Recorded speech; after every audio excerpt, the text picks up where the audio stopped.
This episode of Walt Disney World Today is sponsored by MEI and Mousefan Travel, who specialize in cruises and vacation packages to Disney and other destinations around the world. MEI and Mousefan Travel is an authorized Disney vacation planner and the recommended vacation planner for allears.net. They provide their signature services with no additional agency fees. To get your free no-obligation quote, visit www.mousefantravel.com. This is Walt Disney World Today. Give us 5 minutes and we'll give you the world. It's Wednesday, January 9th, and this is episode 355 of Walt Disney World Today. Continuing our Hochberg Free in 08 theme, I am Len Testa, your host. With me, as always, the venerable Mike Newell of MouseWorldRadio.com. Mr. Newell, lovely to see you today. Those slippers you are wearing, fantastic. Those are the ones you got me for Christmas. Thank you very much. I knew they would make you look distinguished, as always. I'm so fond of them. And this nice smoking jacket that Mr. Scopa gave me. It's very nice. You look good in velvet. I've got to say that. Also with us is Mike Scopa of allearsnet.com. Mr. Scopa, how are you preparing for your race today? Well, Mr. Tester, we know what our goals are. We know what we hope to accomplish. And believe me, it's the most exciting and challenging assignment we've ever tackled at Walt Disney Productions. Wow. Yeah, really. One man's dream. Yes. Yes. Wow, pulled that one out of my... I don't want to know where you got it. You pulled it out of something. That's a Walt quote, right? Yes, it's from, from Walt's last film he made. Yeah. Wow, that was tough. Yep. Anyway, it's Wednesday, and we're doing listener questions, and finally we don't have a Hutchberg's annoying voice to read on these, so it's going to be my annoying voice to read on them. We'll start with Mike from Rochester, New York, who writes, "Hey guys, love the podcast. I just recently finished listening to episode 320, which was about Mike Scopa talking about how to stay late in the parks after they closed. And Mike from Rochester writes, when I was a cast member working in Frontierland, we are always told that no matter what, you can never tell a guest to leave. Only Disney security could ask a guest to exit the park. This was back in '99, so things could have changed since then. So I guess, Mr. Scopa, this is advice for you if you want to push your luck." Mike from Rochester goes out and says, "Finally for Scopa, I recently have found Jesus, and he told me to tell you he says hi and that he wants his sandals back." Hardy har. To Mike Newell, all the world's indeed a stage, and we are merely players. Keep up the great work. That was great. Thank you, sir. That was funny. Scopa, the next time you're in the parks, you have to test out the theory. Exactly. Hey, this next one is from Stephen Johnson, somewhere in the military. He writes us and says, "Mangello, everyone. Love the podcast. Mangello. During show 320, a couple of people asked about ordering just appetizers in the restaurants. I have a story along these lines that I think you will." That never happens. I know, really. It's like our thing, right? My wife and I were on our 15-year anniversary trip in October 2000. We had initially bought a Birnbaum's book, What a Mistake. Just before our trip, we came across a new book. Maybe you've heard about it. I won't mention the title here, but it starts with U, sounds like unofficial. Anyway, we read about having desserts at the Brown Derby, so we decided that on our studios day, we would have lunch at the ABC commissary and then go over to the Brown Derby for dessert. When we showed up at the hostess station, she looked at us oddly and said that they didn't seat for just dessert. We thanked her and left sadly. We didn't get 20 feet out the door when the manager literally came running out after us. She immediately sat us at a very nice table and asked us what we wanted. We told her the desserts we wanted to try. Well, our server brought out dessert all right. We received 2 of every dessert on the menu and only were billed for the ones we asked for. You can bet the server got a nice tip that day. This is when we learned the lesson that I will always tell you. Always ask a cast member. Chances are you will run into one that will go out of their way to make your visit special. Thanks very much for the work. We've been back 9 times now and have planned trips for the youth groups and nonprofits totaling over 200 guests. Life is fun. Keep up the good work on the podcast. So that's interesting. I haven't tried that. Making a reservation just for dessert and then looking all dejected when people tell you that you can't order just dessert. Interesting. We should try that. That's good. All right, on to the next one. This is from Dee Dee, who doesn't write where she's from. She says, Mangello. My family and I this is an interesting question. My family and I are going to Disney in October 2008. Since my husband and I don't believe in credit cards, we have to save up the money to go to Walt Disney World since we pay cash for everything. Our idea when to go is to stay on property, which will be a first for me. I've been to the world about 16 times. We plan on getting the dining plan to make it easier on us, but with 6 people, 3 adults, an 11-year-old, a 7-year-old girls, and an almost 4-year-old boy, what would be our best bang for the buck with lodging? Basically, we need a place to sleep because we are Commando Disney type people. We don't go for the hotel, back to the hotel for naps or anything. That's what the stroller is for. Also, what would you recommend for us to do that is special, like a character breakfast that we did last year, but not too kiddish for the 11-year-old? Thanks for all the help. Boy, so they're really paying want to cash. On the property, huh? They're paying cash. They want the best bang for the buck with lodging. 6 people. I'm thinking it's got to be one of the All-Star Suites or the Fort Wilderness Cabin. Yeah, I'm thinking the cabin, maybe. The cabin's a little bit bigger, but it's about what 30 to 40% pricier than the All-Star Suites. Yeah, but the location is so good. It's the location, and you actually have the full kitchen. I think that works out pretty well. Plus, you've got a very good restaurant right there. That's right, Trails End. Trails End. Yeah, Trails End. You can actually do some bulk eating over at Trails End for breakfast, and that really kind of gets you through. They could do a hoop-de-doo, but that's kind of expensive. Well, they're watching their money though, and they're paying cash, which is interesting. I didn't know. I wonder when you check into a hotel, don't you have to present like a credit card or a debit card for incidentals, or what do you give them, a blank check? I don't know. Interesting. We should try that. Hey, Didi, if you're listening, write us in and tell us how that works. Okay, I guess you could give them your debit card. I think you can give them a debit card instead of a credit card. Yeah, a debit card. I think you could do that too as well. That's interesting. I use a debit card all the time. When you check in? When I check in. But it's a Visa debit card, so I mean it's technically a credit card. Right. Hey, so if any of our listeners have ever paid cash for a hotel, and I'm not talking about the kind that you rent for 2 hours. So Lord, don't write in with those experiences because we're trying to keep the show clean. But if you've ever paid cash for a hotel in Walt Disney World, let us know how that works. Post something on the website, please. So Didi's second question was about what would you recommend for us to do that is special and family friendly, but not too little kiddish for the 11-year-old. So they've already done character breakfast. What could you do? I'm thinking, what about a character greeting? Oh, what about Captain Jack Sparrow over at Adventureland? No? No. How about... No, I guess not. Okay. What about Jedi training? Ooh, Jedi training for the 11-year-old. That might not be bad. So the Jedi Training Academy over at the studios right next to the left of the Star Tours. I think that's a little old. Jedi training is a little younger, no? Yeah, that's 11? true. Okay. 11 might be the upper limit on it. How about Fantasia Gardens? Oh, miniature golf. Yeah. Yep. Ooh, miniature golf is a lot of fun. So I don't know if I would do Fantasia Gardens with an 11-year-old because that's some really difficult golf. But Winter Summerland would definitely be a fun way to spend a couple of hours. So I think miniature golf, DD, might be the way to go. Winter Summerland, and I believe the Summerland course is the easier of the two. There, at least I shot a much lower score on the Summerland part than I did on the winter part when I was there. That's it's relatively inexpensive if you've got annual passes. It's there's a discount. I would say that's a good thing to try. What do you guys think? Anything else? Well, the only other thing I could think of, when they could go over to maybe Port Orleans and maybe take the boat to downtown Disney. That might be something interesting for them to do. I don't know. Oh, good question. Yeah, or could maybe downtown Disney. I mean, the thing with downtown Disney is it's all shopping and eating, right? So there's nothing but spending money there. Yeah. How about going over to Fort Wilderness to take a look at the animals? Just petting zoo over there. Yeah, 11-year-old. What would you do? I don't know. It's tough to say.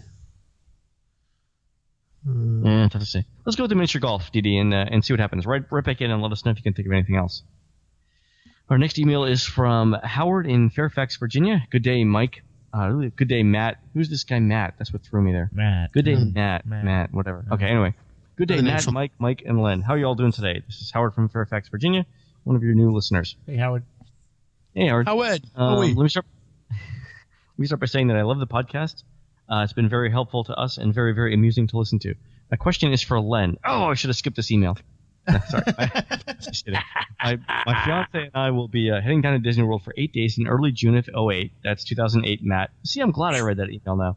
For our honeymoon. In the unofficial guide, ding! Y'all strongly suggest that people get out of the park in the early afternoon for food and nap, etc., and then come back. Assuming we did this, what does that do for our touring plan? Do we try to come back at 4 or 5 and try to continue where we left off? Thanks again for a great podcast, and hopefully they'll answer this before we come back. So it's great. So I'm glad I read the email because all of the insults were directed towards Hotchberg, and all the praise was directed towards me. So that's the kind of email that we want to go through here. Thanks very much, Howard. The question about the touring plans, though, is the touring plans are written so that if we tell you to leave the park for a midday break, when you come back, you pick up with the next step you left off. So if step 12 is leave the park for a break, step 13 should be return to the Magic Kingdom and do this.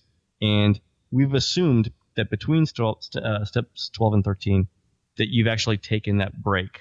So just follow the plan exactly the way it is. Don't have to worry about adjusting anything. Just follow the steps, take the break when you're supposed to, and then when you get back to the parks, follow the touring plans as written. There's no you don't have to assume anything. You don't have to do any thinking. Just follow the plans. Our next question is from Mary from Ontario, Canada. My name is Mary. I am 22 and I am from Ontario, Canada. I've been a fan of the podcast for a few months now and I've got myself pretty much caught up. Thanks. Thank you. Anyways, I've been a frequent traveler to Walt Disney World and I've been every year since I was 5. I was just wondering if there were any fairly reliable websites out there to give information about upcoming attractions and renovations of the current ones and approximately when they will be occurring. I know of a few, such as Toy Story Mania at the studios in 2008, but I would love to know more. I'm heading back to the world in early February 2008. Also, is there any chance of them bringing back some classic celebrations such as Mickey's birthday party from 1980? I doubt it, but it doesn't hurt to ask. Keep up the awesome work, Mary. All right, so first question. Fairly reliable websites out there to give information about upcoming attractions and renovations of the current ones. The Disney website is probably not the best, actually, for this, even though they do list them. If you go to you click on the calendar link, they will tell you what the operational updates are. Sometimes, though, they don't post stuff in a timely manner. So there will be other websites that know attractions are being rehabbed when Disney hasn't posted it. And I think Mouse Planet actually does a pretty decent job of it. Mark does a good job on his park update every Monday. That's a good place to go every Monday to check to see if Mark has any updates on that. Yep. So, Mary, that's mouseplanet.com, and look for the Walt Disney World park updates. In terms of getting information about the new attractions, I think the only major one that we know about is Toy Story Mania, and for that I would definitely check out studioscentral.com, which, I mean, the webmaster is a complete tool over there, and but the website itself ain't bad, I guess. Space Cadet. Yeah, really, he's just completely loony. Anyway, studioscentral.com will tell you everything you need to know and more about Toy Story Mania. And also, Mary, if you got some spare time and you want to visit the U.S. Patent Office website, uspto.gov, Disney's actually got a patent out there that describes how Toy Story Mania is supposed to work. So you might want to take a look at that for fun. Finally, about bringing back some classic celebrations, I don't think so. The only thing I think that Disney's really ever brought back in the exact same form that it left was the Main Street Electrical Parade. Can you guys think of anything else? I can't think of anything else. Attraction that they brought back? Well, they did. Well, let me see. Carousel of Progress went through a change. Well, I don't know. The theme music changed. The theme music went from they actually reverted back to what it was during the World's Fair, but I think Glenn's right. I don't think that. Yeah, I don't think so. Yeah. Parade or anything. I mean, Figment. They never did it with Figment. I mean, No. I think once it's gone, it's gone. It's like love. Once it's gone, it's gone. Should be a song. Cool. All right, our next email is from Jenny. Jenny writes in and says, Mangello, everyone. Mangello. My fiance and I will be honeymooning in Disney World this July. We were planning on staying at the Caribbean Beach Resort. I learned from your show, which is great, that the main pool will be closed. We plan on spending the majority of our time in the parks, but I was looking forward to spending at least a little time in the pools. I know that the quiet pools will be open, but I'm sure they will be crowded in the heat of the summer. Has there been any word as to the discounts that might be offered to Caribbean Beach guests because of the closing? Should we consider another resort? or save some money and deal with a noisy pool filled with capacity during a few hours we might use the pool. If we should pick another moderate resort, what would you suggest? This may have been my first question, but I'm sure there'll be more. Thanks for all of your great advice, and thanks again for creating an amazing podcast. Is he still talking about us? No, the reason why the Caribbean wait, hold on. Let me finish it. And thanks again for creating an amazing podcast that doesn't drone on for hours like some others I know. That's great. Jenny from Pennsylvania. Let's answer the first question. So the Caribbean, the reason why it's being closed is that they're building a boardwalk over there. Are they? But I don't know it was going to take that long to complete. Yeah, they started doing that about a month or two ago, and they're building a boardwalk in the central area of that resort. So that might be the reason why they're closing the general pool area. That might be it. Here's the interesting thing. So Port Orleans actually has a pool refurb coming up as well. One of our unofficial guide readers, wrote in, and I forget whether it's Riverside or French Quarter. I think it's Riverside, but I could be totally – no, I think it's French Quarter. The pool is being refurbed. They called Disney and said, look, the pool is closed. You know, we need the pool. They're going in February, but still. And Disney gave them the choice of moving over to Riverside, to Coronado Springs, or a $25 per person credit for staying at the resort. So they called up Disney. They said, you know, look, the pool is an integral part of our vacation. Disney offered to move them at no charge, or to give them $25 per person. And I think they took the $25 per person. So Jenny, if you call up Disney and say, look, I didn't realize that the pool is going to be closed, they might want to move you. They might offer to move you to another moderate. In terms of other moderates, Port Orleans French Quarter in July wouldn't be bad. Port Orleans Riverside is also extremely popular and has very high guest satisfaction ratings. I would probably not suggest Coronado Springs, just on the episode that we did a few days ago about guest satisfaction. So stick with the Port Orleans resorts. You guys have anything to add to that? I mean, would you guys go into the quiet pools? To Jenny's point, they're going to be pretty darn crowded.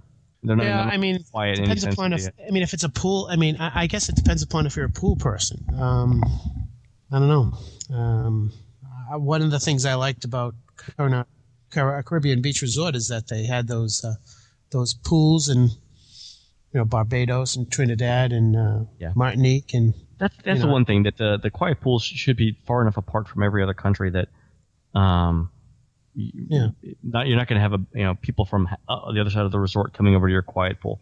But by the same token, it's July and there's going to be kids, and it's going to be, and the quiet pools are smaller than the main pools usually too. So you're probably going to have more. You'll have more people in the pool than probably it was originally designed for. That's the thing. I don't know. If you're only planning on going once or twice, you might want to tough it out. But if you actually plan on visiting the pool every day, I'd move. That's my advice. All right, next email is from Patty.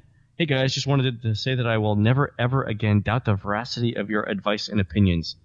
I foofed off the get a rental car, especially if you are staying at Port Orleans advice, and man, did I pay for it. What a nightmare. It didn't matter when I left the park. There was a line 2 buses long for the resort. Ugh. Closing time at MGM. Every other bus depot was empty. Giant line of people still waiting for Port Orleans, Riverside. Next time it's either back to Scopa Towers with at least decent service, or over to the Avis counter. Love the show, Patty. Did she actually write ugh? She actually wrote ugh. It was great. That's awesome. I love it. Yeah. Even for this trip coming up tomorrow when I leave, I got to rent the car just for the few days. It's yeah. Who'd you rent from? $1. I got $74 for 5 days. Just can't beat it, man. No.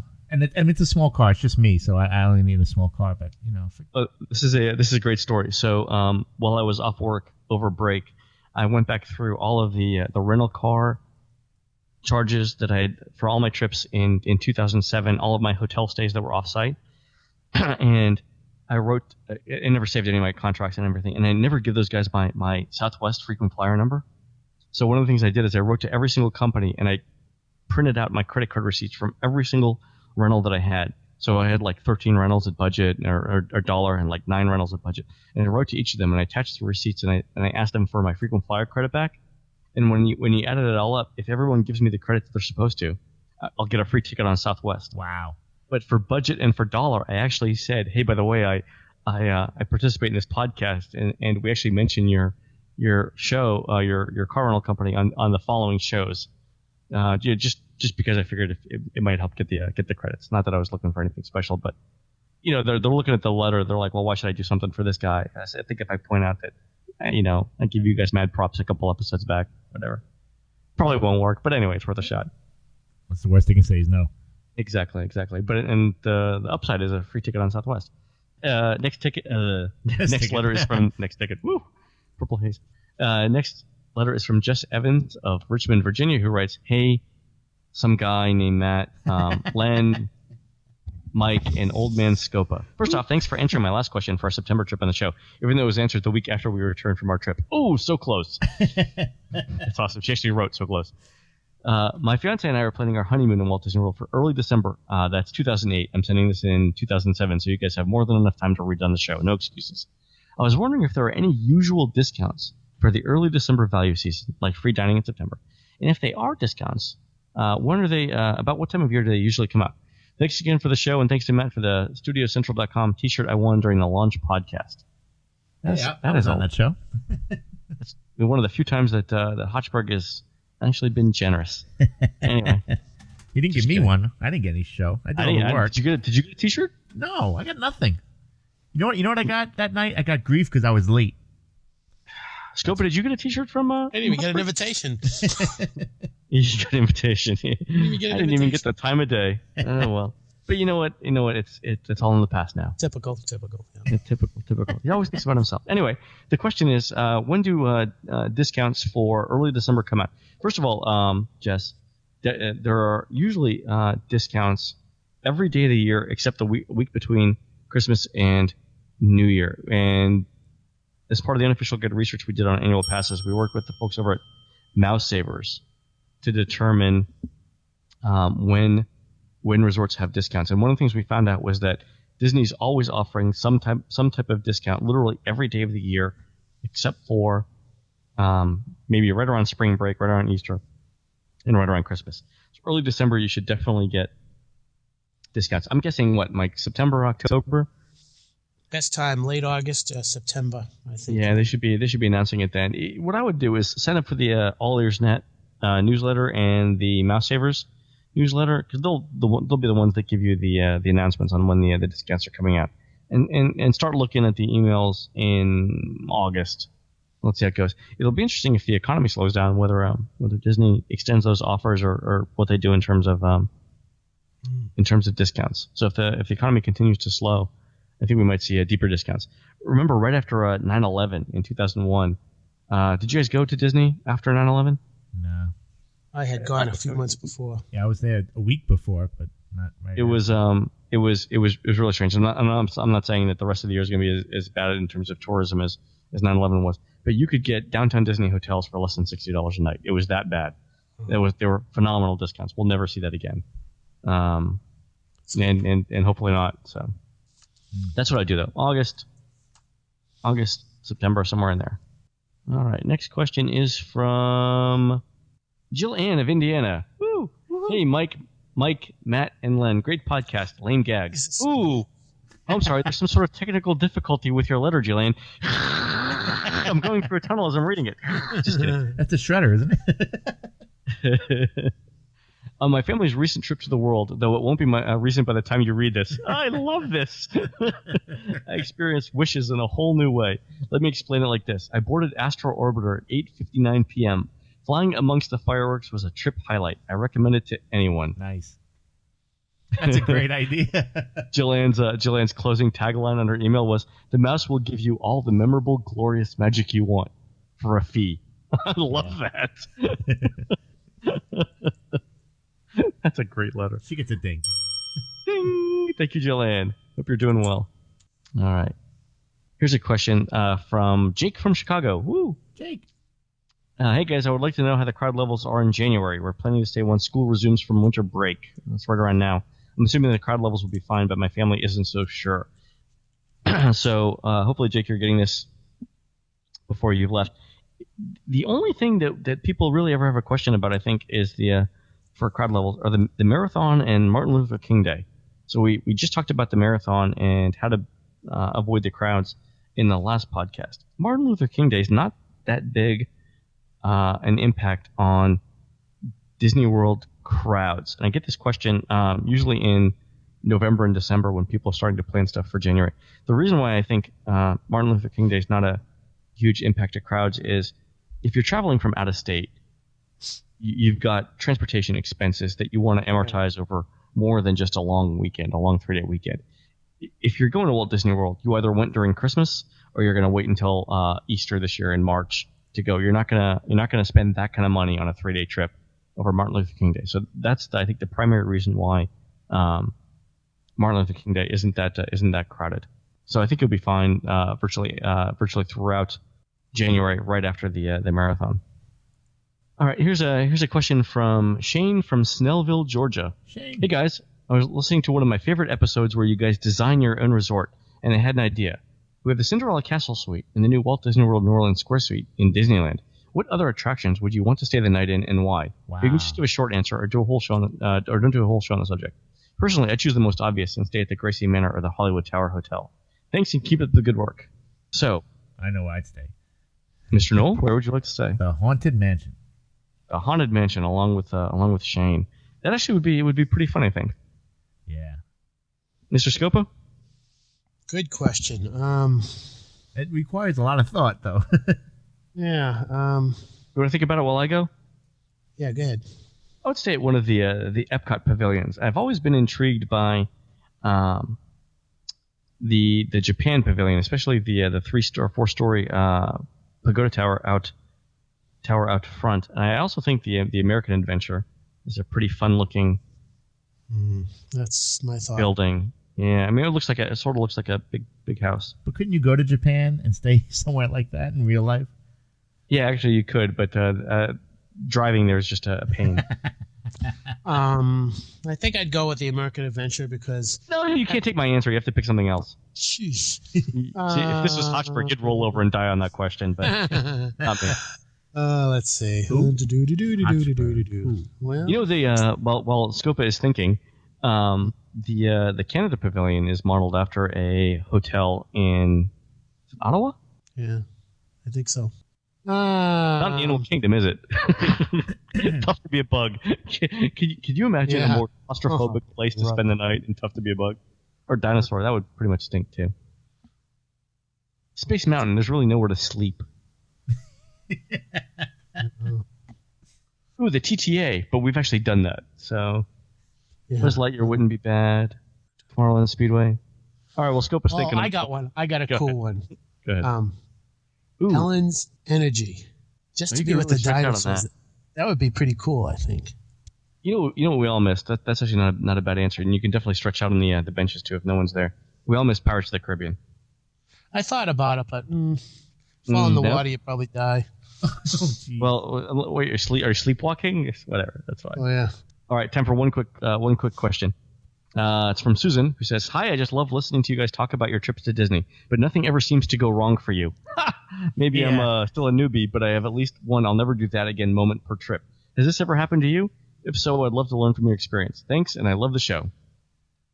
So, one of those I'll never do that again moments. I'll go first. I had the first one. So the second time we took my daughter to Walt Disney World, we had gone with my sister and her kids as well, and they were all three kids they were small enough to be in one double stroller, and my daughter had decided she was going to get up and jump out of the stroller while it was moving, but she didn't tell any of us. So she got up and jumped out of the stroller, fell and skinned both of her knees.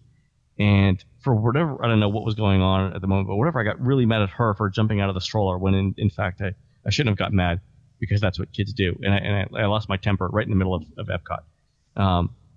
What I should have done is realize that kids will be kids and a couple of skinned knees is not going to ruin our vacation or anything. It was one of those things where I had this expectation of the perfect trip, and it wasn't the perfect trip because I love Epcot and I wanted everyone to love Epcot the way I love Epcot. And I should have realized that things will go wrong, but it's not going to ruin the trip. So should have had a little bit more patience on that. Of course, since we're on the subject of my daughter being injured in Epcot, there was also the time that she banged her head on the rail at the Grand Fiesta Tour, and we had to go to the emergency room. But that's a whole nother subject there. Before social services starts knocking on the door, I'll stop there. Mr. Newell. I think that I'll never go on a Mousefest cruise and stay with one of the other co-hosts of the show. one of the other not to be named coaches. So I'll never room with someone from the podcast. Probably not. Excellent advice, Mr. Scopa. I have one that goes back to Mousefest 2006. And I know that this person is listening to the podcast, but I got to tell it anyways. We're looking to find a place to eat, and this one person was dying to be the driver that night, and he conked out. All gone. Well, that about does it for us today. This has been episode 355 of Walt Disney World Today. We'll get to this question on the next show, which is also listener questions number 356 for the absent Mike Scopa, the absent Matt Hochberg, and the ever-present Mike Newell. I'm Len Testa. Thanks, and we'll see you on the next show. This has been a production of Mouse World Radio. This episode of Walt Disney World Today is sponsored by MEI and MouseFan Travel, who specialize in cruises and vacation packages to Disney and other destinations around the world. MEI and MouseFan Travel is an authorized Disney vacation planner and the recommended vacation planner for allears.net. They provide their signature services with no additional agency fees. To get your free no-obligation quote, visit www.mousefantravel.com.